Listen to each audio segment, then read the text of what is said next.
Bismillahirrahmanirrahim. Assalamualaikum warahmatullahi wabarakatuh. Perkenalkan, nama saya Ilham Ramadhani dari Prodi Manajemen Bisnis Syariah dengan NIM 23521171. Oke, di sini saya akan menjelaskan materi dari filsafat ilmu yang berjudul Sejarah Perkembangan Ilmu Filsafat di Zaman Islam. Sebelum kita masuk ke materi kali ini, alangkah baiknya kita ketahui dulu apa saja sih pembahasan yang ada di dalam materi ini. Yang pertama, penyampaian ilmu dalam filsafat Yunani.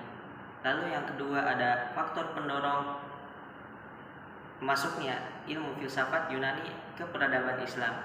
Yang ketiga ada periode masa perkembangan ilmu di zaman Islam. Lalu yang keempat ada transformasi ilmu dari Islam ke Barat dan masa kemunduran Islam tersebut. Oke, mari kita bahas materi kita pada pertemuan kali ini. Yang pertama tadi ada penyampaian ilmu dan filsafat Yunani ke dunia Islam. Di zaman ini ada upaya pemulihan hubungan antara filsafat Yunani dengan pandangan keagamaan Islam. Contohnya, tokoh dari Yunani itu seperti Plato dan Aristoteles. Beliau telah memberikan pengaruh besar pada mazhab-mazhab Islam, khususnya mazhab elektisisme.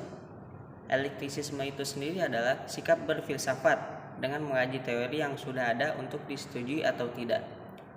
Tokoh yang percaya akan elektisisme itu sendiri seperti Al-Farabi dan Al-Kindi.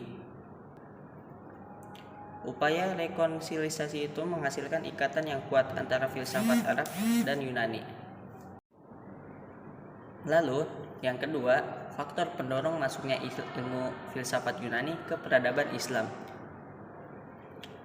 Keberhasilan Islam dalam menemukan dan mengembangkan ilmu lewat aktivitas penerjemahan buku-buku Yunani di negara Arab dimulai sebelum lahirnya agama Islam. Suriah memainkan peran penting dalam penyebaran kebudayaan Yunani ke timur dan barat, khususnya menjadi tempat bertemunya Romawi dan Persia. Lalu terdapat pusat-pusat pengetahuan seperti Ario, Efesus, dan Iskandaria, di mana buku-buku Yunani masih dibaca dan diterjemahkan ke dalam berbagai bahasa, terutama Syriani. Keterbukaan Islam pada kebebasan intelektual, kecintaan pada ilmu pengetahuan, dan sikap hormat kepada ilmuwan tanpa memandang agama mereka. Periode zaman perkembangan ilmu filsafat di masa Islam. Periode ini terbagi menjadi dua, di mana yang pertama itu ada masa Islam klasik dan masa Islam kejayaan. Pada masa Islam klasik ini, zaman ini diawali pada masa Nabi Muhammad sampai dengan zaman Khulafaur Rasyidin. Di masa ini, pengaruh Helenisme, orang-orang yang berbicara atau berkelakuan seperti orang Yunani dan filsafat Yunani sudah cukup kental. Helenisme ini adalah zaman peralihan dari Yunani kuno ke abad pertengahan sebelum masuknya agama Kristen.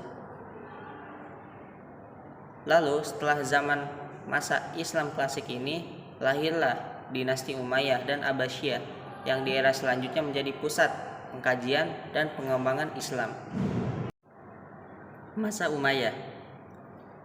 Di masa Umayyah ini ditandai dengan ekspansi wilayah dan pembangunan pusat dakwah.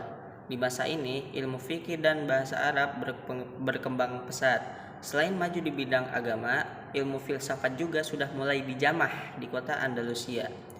Muhammad ibn Abdillah ibn Misroh al-Batini adalah orang yang pertama kali menekuni bidang filsafat di Andalusia. Dan ilmu itu berkembang pesat pada masa Al-Nasir dan sampai pada puncaknya di masa Al-Mustansir. Lalu setelah Bani Umayyah muncullah masa Abbasiyah. Peradaban Islam mengalami puncak kejayaan pada masa Daulah Abbasiyah. Ilmu pengetahuan pada masa ini sangatlah maju pesat, khususnya perekonomian. Kemajuan ilmu pengetahuan itu disebabkan karena adanya gerakan terjemah besar-besaran terhadap naskah-naskah asing dalam bahasa Arab, terutama naskah-naskah Yunani dan juga bahasa Persia ke bahasa Arab. Meskipun terjemahan ini sudah dimulai pada masa Umayyah, namun puncak keemasan ada pada masa Abbasiyah. Ekonomi Imperium Abbasiyah digerakkan oleh perdagangan barang-barang mewah dan bahan-bahan pokok. Selain melakukan transaksi sesama imperium, Abbasiyah juga membuka gerbang perekonomian dengan dinasti Tang di Cina. Lalu yang terakhir, transformasi ilmu dari Islam ke Barat. Kontak pribadi setelah penaklukan Arab atas Persia, Syria, dan Mesir, orang-orang Kristen di timur mengadakan kontak dengan orang-orang Islam. Mereka hidup dalam toleransi yang tinggi.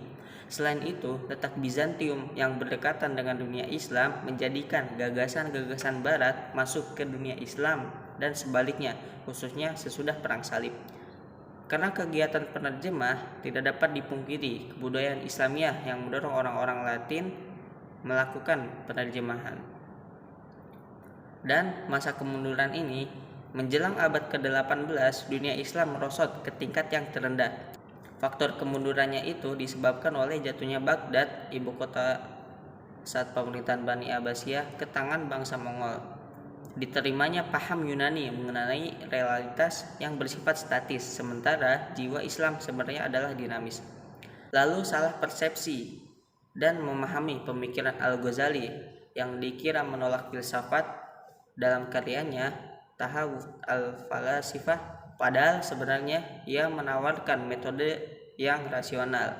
Umat Islam tidak memperhatikan karya Ibn Rus dalam karyanya Tahfudz al-Tahafut yang membela Aristotelanisme dan mengacam kritik Al-Ghazali kepada filsafat. Mungkin itu saja materi yang bisa saya sampaikan. Sebelumnya mohon maaf bila banyak kesalahan ataupun tutur kata yang kurang baik. Wabillahi taufik walhidayah. Wassalamualaikum warahmatullahi wabarakatuh.